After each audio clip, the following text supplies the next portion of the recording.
This is a pilot video to record the history of the residency program in the context of the hospital in Martinez, in the context of healthcare throughout Contra Costa County. So this is the first county hospital built pretty much on the side of the current hospital. The marker here is the eucalyptus trees in the background, which are still existent. So you can orient yourself that way. The close-up, it was more of um, a rest home. The veranda, people milling around uh, on the veranda there, the hillside in the background. Um, so there have been colorful doctors in Martinez, and of course, the one I'm going to be talking about most today is Dr. George Degnan, the founder of the county hospital, the builder of one of the hospitals. There's been four. And let's start off with number one, Dr. John Strenzel. He was a Polish immigrant who had to flee Poland because of a Russian invasion. Sound familiar? And he went to Hungary, where he went to medical school, and also, importantly, was fascinated by horticulture, and brought that knowledge back with him. Eventually to Martinez. He immigrated into Texas first, but got to Martinez around 1852. This is after the gold rush, of course. And so this is the house he built, commonly called the John Muir House, but it's actually the John Strenzel House. He had a daughter, Louie, who was a spinster. John Strenzel went to a lecture in Oakland on horticulture and met this hippie, John Muir, who'd been wandering around to Yosemite and other places. And he was age 40, needed to think seriously about what he was going to do the rest of his life after he stopped wandering. And Strenzel employed him to come and help him manage his fruit trees. And so the rest is history. They had two daughters. One of them is Wanda. There's a Mount Wanda where a lot of us go hiking, right just south of the freeway. And so this is the house that John Muir inherited after Big Daddy died. This is a portrait of Louis probably delivering the fruit down to the ferry in downtown Martinez. Where is this mural? It's under the freeway. Very few of us has stopped to look at it, but you can park at the John Muir House National Park and walk over here and take a look at these murals. This is a graveyard on Sheridan Street between Sheridan and Strenzel Lane, actually, also south of the freeway. You would think, oh, well, that's John Muir's. No, this is John Muir's. Big Daddy is in the center of Providence. The other colorful doctor is John Marsh, Marsh Creek out in East County. Colorful, why? Because he wasn't a doctor. He'd gone to Harvard, but his father wouldn't pay for him to go on to medical school, so he apprenticed himself to an army surgeon in Minnesota on the frontier. When he graduated, he ran guns for a local tribe. Was found out he loved a Native American woman and. That's why he did that. But he was found out and had to leave the country. Where did he go to? He went to Mexico in those days, Alta California, Upper California, which he went first to Los Angeles and uh, uh, uh, hung out a shingle saying he was a doctor, made a lot of money, spent that money on the a big estate on Marsh Creek in East County in the 1830s, and it was still Mexico. And he was very much involved in supporting American immigration to this foreign country, Mexico. Very colorful doctor. A lot of stories to tell about him, but not today. This is the house he built that still stands. You can see it's made out of stone. It still stands in East County, and it's being held to become a state park someday. He made a ton of money, not as a doctor, but as providing cattle on the hoof for the gold rush. So he made a lot of gold, and he was murdered for it. Long story, but there's a marker in Pacheco that shows the spot where he was murdered on his way with his gold to deposit it in San Francisco. He was to catch the ferry in Martinez, and never made it. Some people think that there's must be gold buried on these premises. So if you got a metal detector, can consider it. So this is Dr. Merrithew. Now we get to who is providing the medical care in that county hospital. He arrived at about the same time that the refinery companies were setting up a shop in Martinez. Long story, but this is the hospital that they built to attract Dr. Merrithew, and he served until 1947. This is the life of the hospital, not of the Dr. Merrithew. And so that's a nicer view of it that was given to me by Dr. Merrithew's grandson. And this is where he practiced for many years. So our story of Dr. Dignan starts in World War II when Contra Costa County became a very different place than the Contra Costa County that George Dignan grew up in.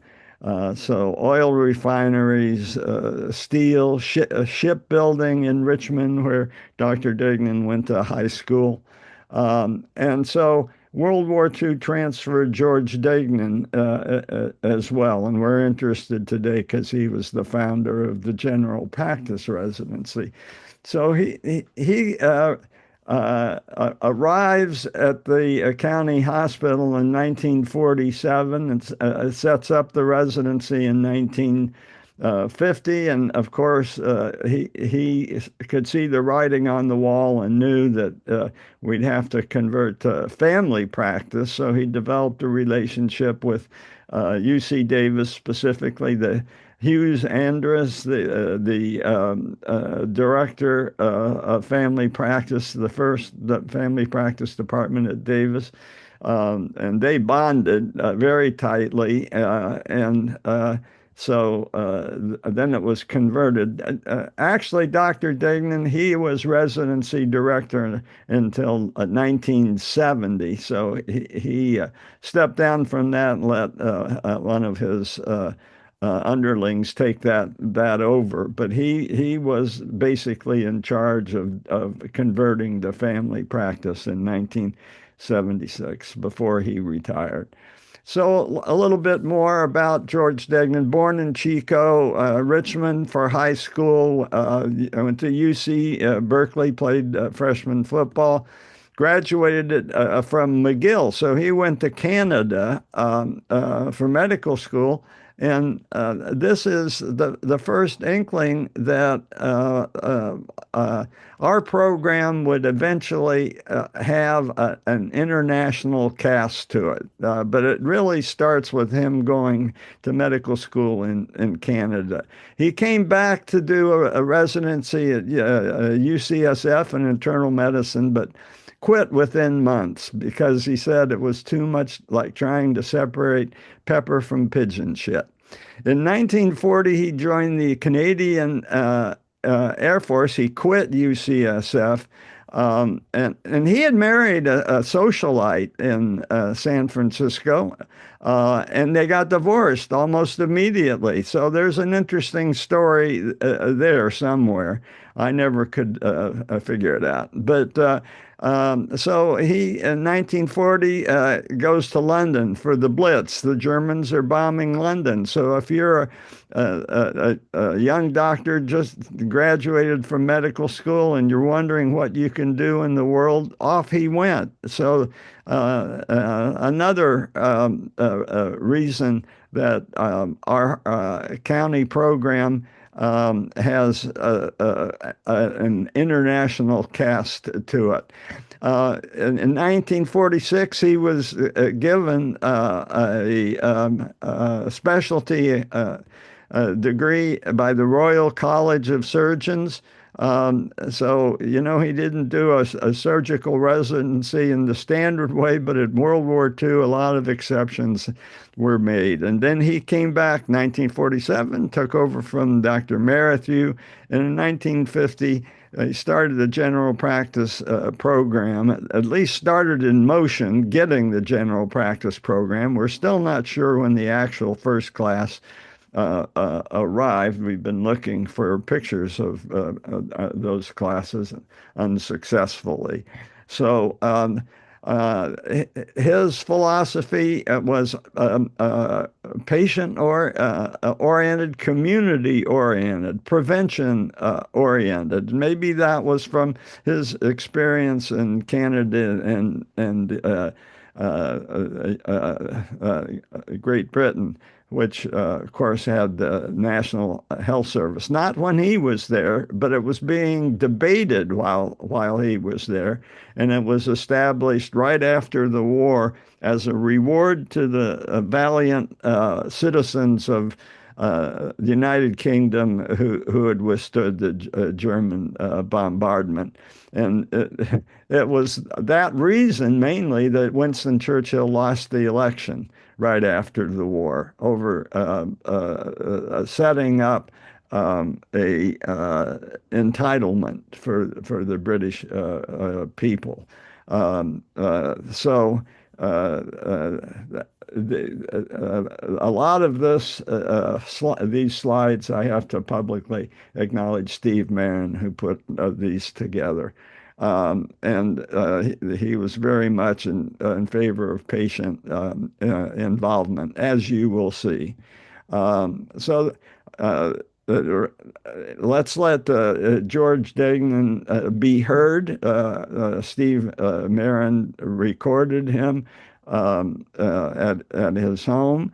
And also, when Steve went to Nicaragua, he invited Dr. Degnan to come down. And so let's hear from George Degnan on his experience there. So let's go back in time for George Degnan, born in Chico in 1913. Thanks, Steve. 1931, attends UC Berkeley on an athletic scholarship. He played football, at least freshman football. So after Berkeley, he decides to go to Canada, graduates from McGill in 1939. Thereupon, after graduating, he goes to UCSF, as I briefly mentioned, but quits. So off he goes to London and becomes apprentice to trauma surgeons, doctors. And so education by fire, tent hospitals, emergency wards all over the city, public buildings converted. And so he eventually gets his degree from the Royal College of Surgeons. And he comes home in his home county in 1947 to this hospital we talked about before, where Dr. Merrithew is just so eager for retirement. He's been overwhelmed by the sudden growth of the county in World War II, and he's got to retire. So off he goes, and George Degnan takes over. I'll just say, for a brief period of time, the hospital was referred to as Merrithew Hospital. Why? Because Dr. Merrithew delivered one of the members of the Board of Supervisors, Nancy Fodden. Then it eventually returned to its current name, Contra Costa Regional Medical Center. So we jump ahead now to the general practice residency, as Dr. Degnan blithely admitted. He needed slave labor because he was overwhelmed. And he lived in the hospital in the early years. And Rudy Leong, who is signed up to be in attendance at the 2025 reunion in September 13th. He came in 1953, and here he is with Gladys Dosh, who was a nurse when I came 20 years later. So that's our link to the history. So we're still looking. There were classes that graduated before Rudy's class in 1954. We'll still continue to look for those. George is alone when Rudy is here in 1953, 54. He finally gets some help in 1955. While Rudy was here, work on the new county hospital was started. And this is the old county hospital, the brick one in the background. But Rudy took this. And by the time Rudy graduated, the hospital had been completed. This was the hospital I came to in 1972. And this is Rudy's graduation class in 1954. The passage of time, we're going to have a biomarker for that. It's Dr. Degnan's color of his hair. And you can see here, no white yet. Let's let Rudy explain what was going on while he was doing his residency and how that affected him. And then we have a subsequent class after Rudy, the new hospital in the background, maybe a little whitish hair there. Here we are. You see a color photo, a little bit of tinge of white, and this is the first helper he had, Bud Gleffy. Bud Gleffy stayed on after his class graduated. here, by 1955, he had Bud Gleffy and a few other people. You'll see Jim Lynch, Brian Lee, and the rare woman in the class. Just follow the women for a second. You see Dr. Degnan, a little more hair. This is in the 19 a little more white in the hair, 1960s, and we have some people from the 1960s that are going to appear: Jay Aiken, Kent Hobart. But then the third woman, this is around 1907. I'm following the women now, Kent Hobart. I want to mention Alan Casebolt, who did the residency after he'd been a missionary in the Congo in the 1950s. And that experience, he just wanted more training. And he swears that he saw a wasting disease in the Congo in the 1950s. In retrospect, he thinks that must have been AIDS before it spread to the developed world and was studied. Following the woman's story, here is the woman that smashed the glass ceiling.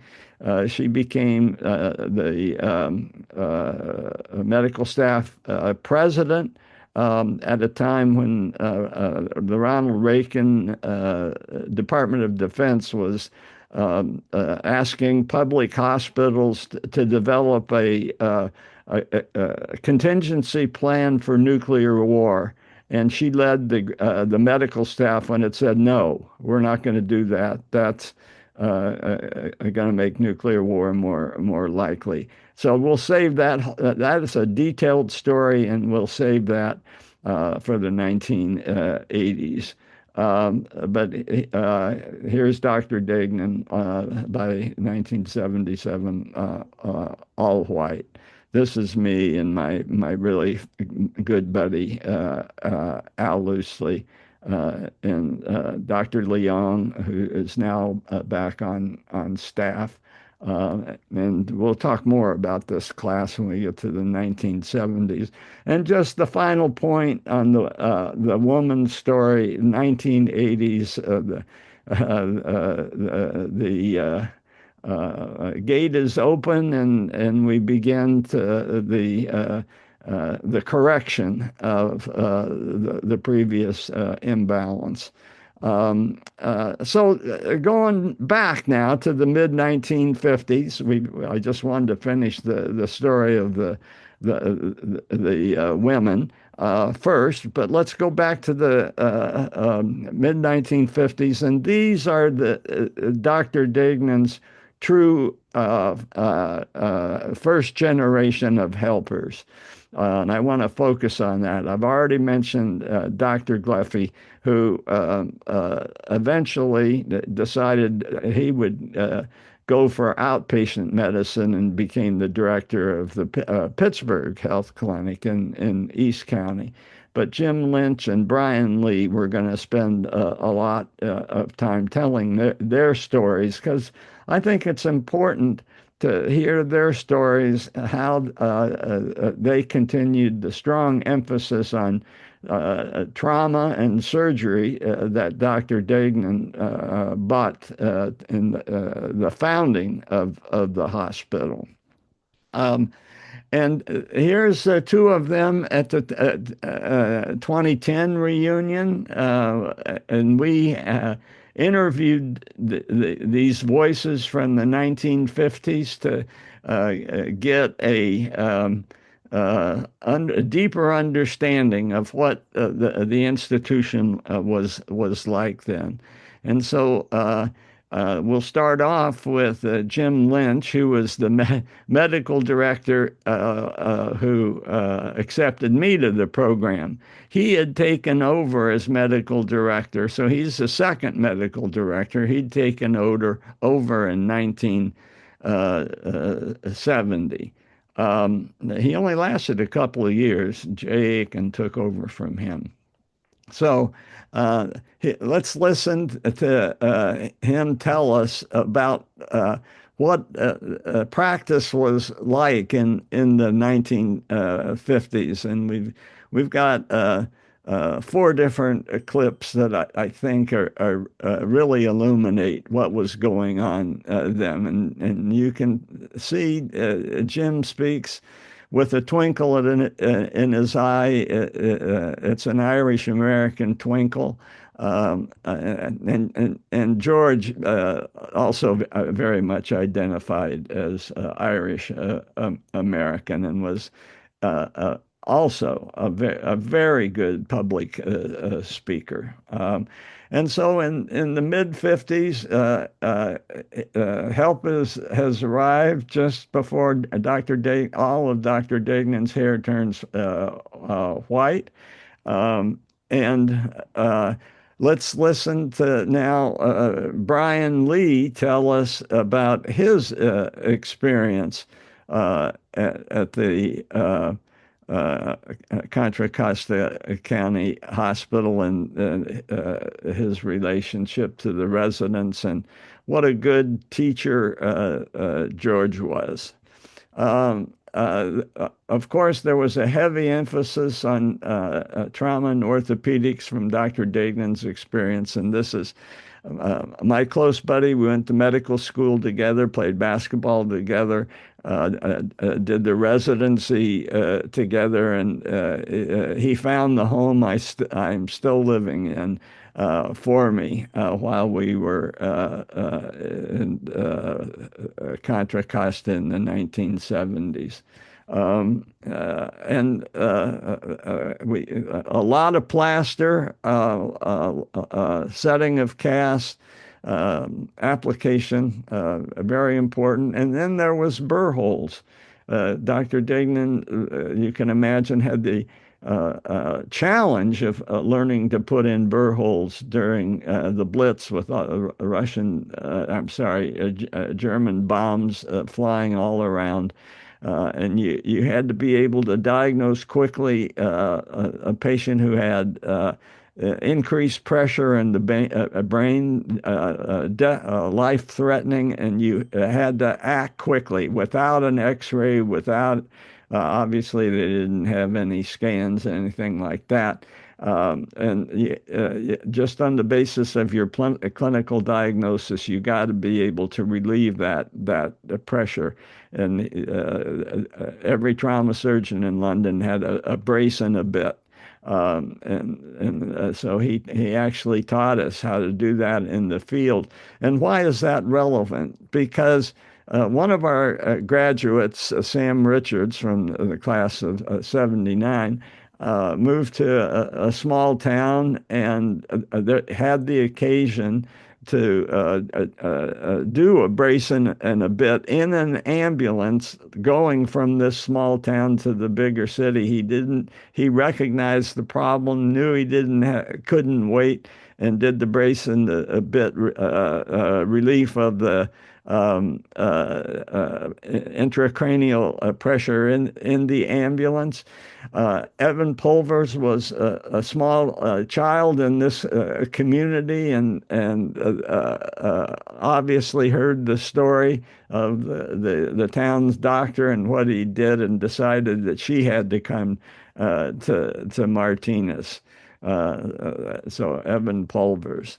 As we move almost into the 60s, I just want to mention how Dr. Dagnan's focus on the community played out practically. He always thought that you needed to look at the total system. And he believed in universal access. He set up three large regional clinics in East County, West County, and Central County. and he was honored by the Board of Supervisors in 1962 for the work that he had done. He worked very closely with a prominent politician, George Miller Jr., and they set up the George Miller Centers for respite for parents of kids who were challenged and couldn't be go into the regular school system. And George Miller Jr. became a prominent politician at the state level in Sacramento, being Governor Pat Brown's right-hand man, described as earthy and engaging. I'm still looking for pictures of George Miller Jr. and Dr. Degnan. Haven't been able to find any yet. In the 1970s, he added a number of small clinics in addition to the three large regional clinics. And he introduced a prepayment, capitation, the fee for service, and all the unnecessary paperwork. And so that led to us becoming the first federally qualified public HMO in the country, Contra Costa Health Plan. And that was in 1974. And this is George Degnan at the time that the CCHP was started. And why is that important? I usually save this for the end. I just want to make sure that everybody understands there's a link that goes from George Miller Jr., George Miller II, to his son, George Miller III, who still lives out in Alhambra Valley, and is retired. But he rose to prominence in the House of Representatives. So he was in the room where it happened. He was closely linked to Nancy Pelosi, and he was there at the birth of Obamacare. He has talked about George Degnan fondly, and the close relationship between his father and George Degnan. It was almost like an uncle. And if you go up to the family practice clinic, the George and Cynthia Miller clinic, you'll see this in the display case. Barack Obama signs this and says, I couldn't have done it without you, George. So here he is signing the bill with Nancy and him, George Miller III, in the background. And George Miller III entered a statement on Dr. Degnan and how much he cherished his influence. Prepaid care, how could Dr. Degnan know about prepaid care? Well, here's Richmond, where he went to high school, and this is where the Victory ships were built. And here's the last remaining Victory ship. There used to be a whole fleet of them parked out there, mothballed, but they've all been recycled. But they left one Victory ship there. And here you see there are two prominent bridges. So these are the only two bridges named for father and son. This bridge was built in the 1960s and named the George Miller Jr. Bridge. And this is the George Miller the third bridge, built decades later, making both bridges one way. And then, if you look real closely, you can see a third bridge. This is the railroad bridge. And just to say that Kaiser built the victory ships, and famously Rosie the Riveter. There's a museum over in Richmond celebrating Rosie the Riveter. And this is Kaiser himself. One of the proudest things that he accomplished was getting good health care for his workers. And it was prepaid. There was no fee for service. It was a system. And that's what George Degnan believed in. And this is Kaiser with Sidney Garfield, the doctor that started working with Kaiser on the Grand Coulee Dam in Las Vegas. Eventually became Hoover Dam. And so this was the two of them talking about prepaid health care and how it would be so good for the workers. So father-son bridge. And if you go back and look at those murals that I talked about earlier, look real close, you can see the railroad bridge being built, and it was finished in 1939. And that's what shuttered Port Costa, where many of us have gone to relax in the warehouse there. Um, this takes us to the 1960s and the second generation. And then, next time I'll be talking about Rudy Leong, who returns from Alaska to become a registrar in internal medicine and dermatology.